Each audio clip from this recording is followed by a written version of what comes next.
while I was a big fan of Star Wars toys as a kid, I was born in '78, which means Star Wars I was a little young for, and Empire Strikes Back still kind of scared me because, well, you know, Dagobah was scary when Luke crashed.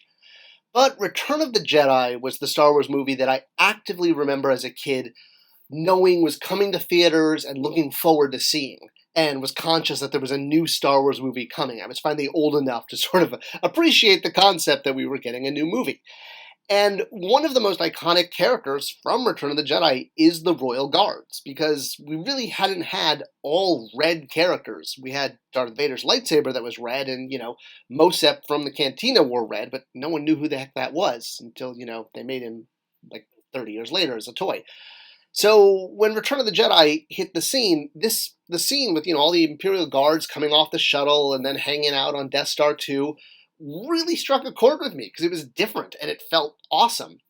Of course, this same guard also does appear in the prequels, and we'll get to that a little bit later in the video.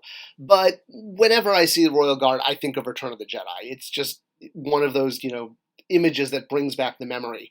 And while I had Emperor Palpatine as a kid, I got him from the mail away, I never had the Royal Guard. My best friend Sean did, and I was always so jealous because I just loved this original character that looked so Star Wars and was so different from really every other figure in the line. There was no one else that was, decked out all in crimson red with this really cool visor helmet and force pike, and the vintage figure had a cloth cape that, like all the other, later end of the line figures. So when Royal Guards were finally made in Power of the Force 2, I was ecstatic. I could not wait to get this figure. And even though he wound up being a little disappointing in terms of articulation, and he didn't have the cloth of the original, this was the first Royal Guard I ever got. And I distinctly remember getting him at a Mission Viejo Toys R Us that I'd actually never been to before.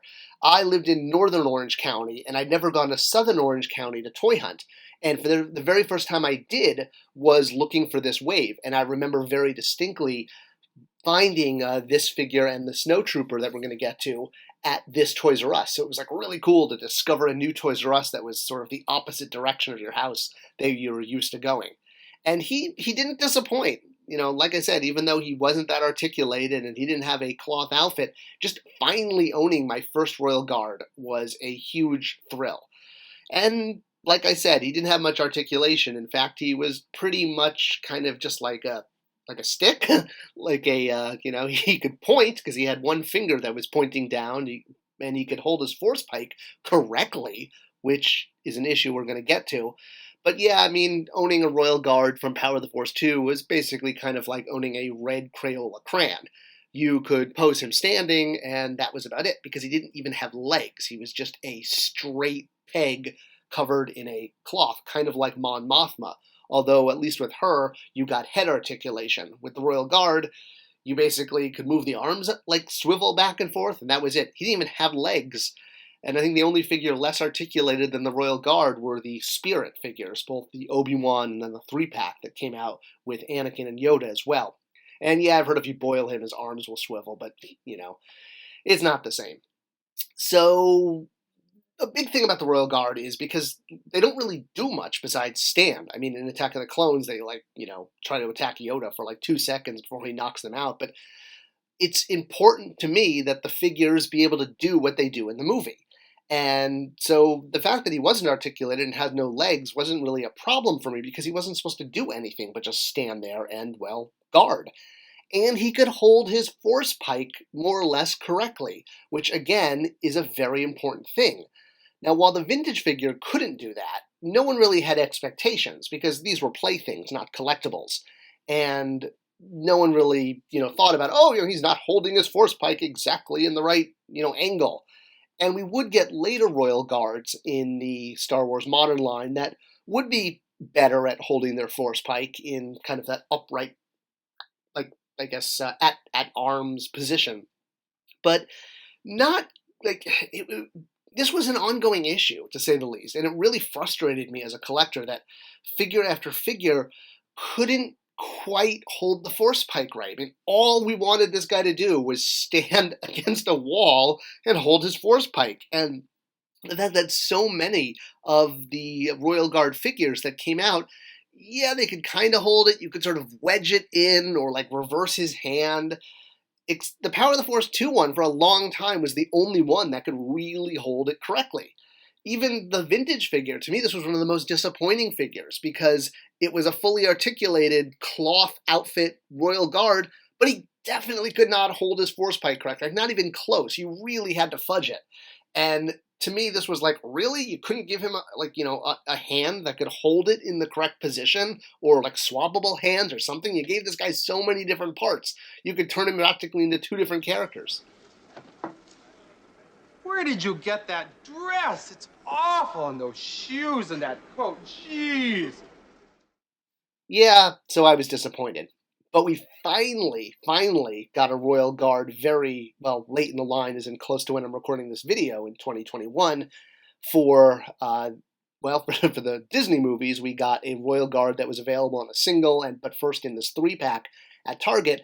And while he's not that articulated, he is sculpted perfectly just to hold his darn force pike. And that's it. That's all I want a Royal Guard to do. And this one I love. This is absolutely my favorite Royal Guard figure in the entire Star Wars line because he does what a Royal Guard should do. Stand and hold his force pike. Is it really that hard to ask for this? So I definitely, army built this guy a little bit. I think I did wind up buying 6 of them because at the time we thought this was one and done, and this was the only Royal Guard we'd ever got. And I wanted to be able to have, all 6 of them around Palpatine. Oddly, it was not the first Royal Guard we ever got in Power of the Force 2.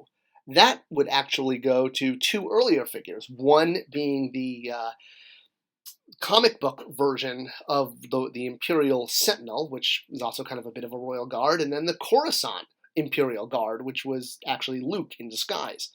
Both of these figures would work well for army building because, again, there could be tons of them, but I really wasn't that into the expanded universe that much, and I really had that strict rule of original trilogy figures only, if nothing else to protect my wallet from going too overboard and buying everything.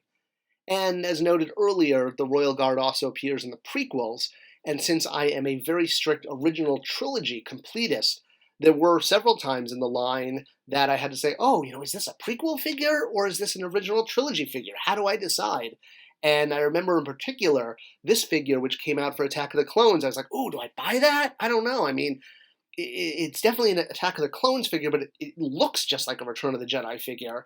And I kind of went back and forth. I think eventually I bought it, but I wasn't sure if I should count it in my collection.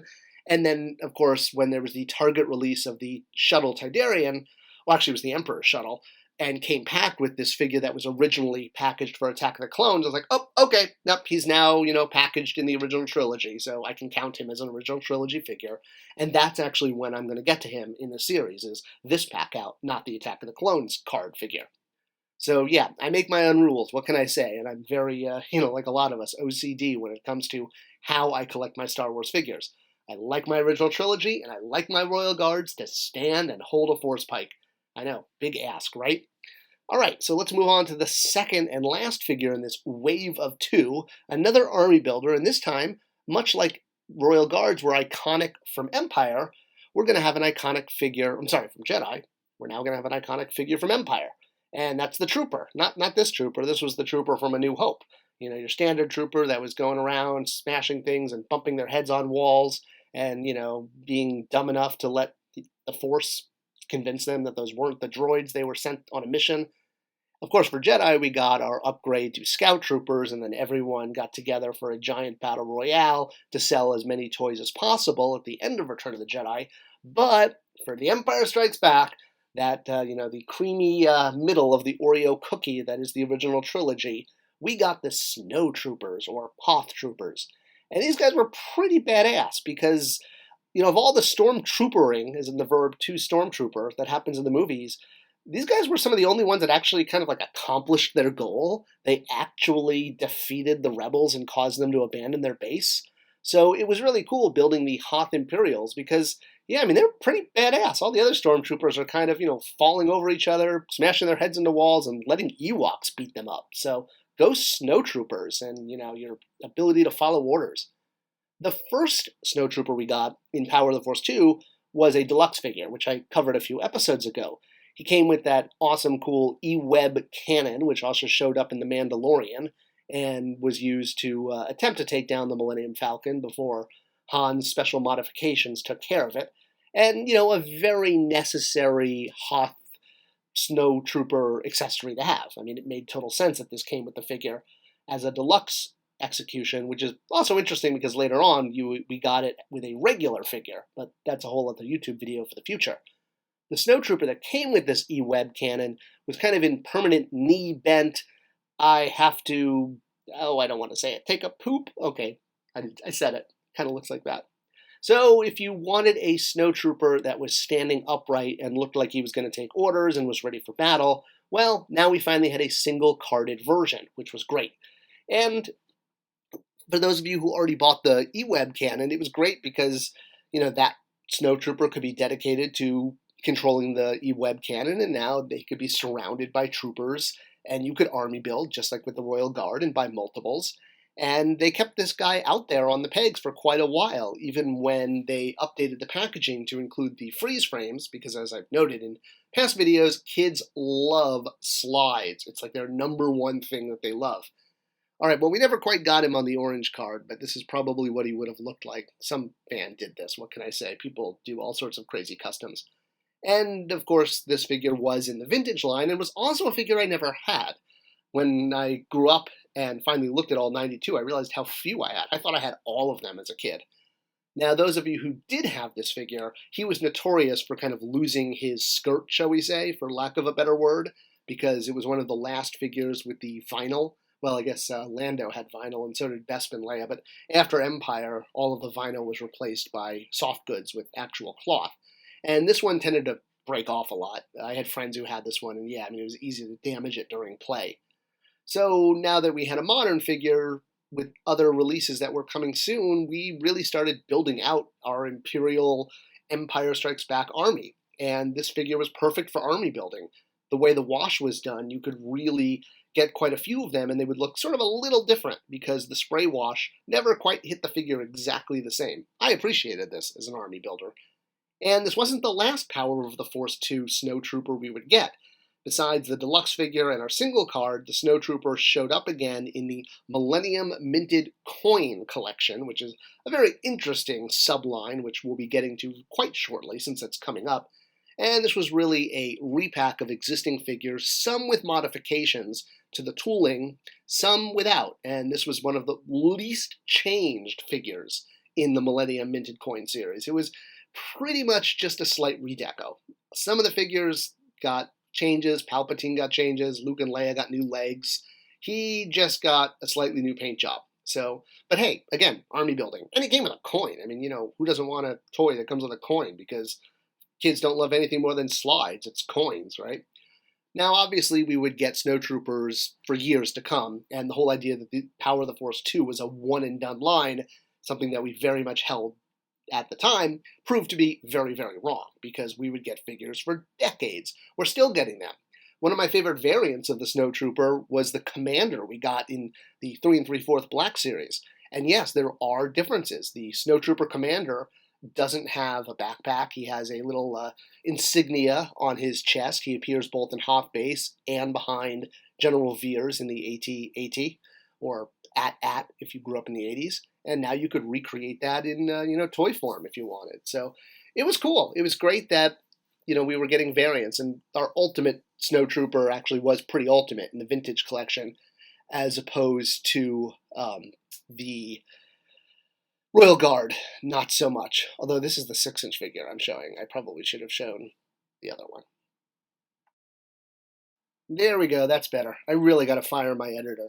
So yeah, we got a pre-vintage collection, Saga collection, super articulated Snowtrooper. So yeah, he was pretty good, even though I think he had a clone face underneath there. But either way, improvements. And, for those of us who grew up on the East Coast where there actually was snow, it's a lot of fun to play with these guys outdoors. I loved it. It was one of the best parts about having snow, is taking all my Hoth figures out to the backyard.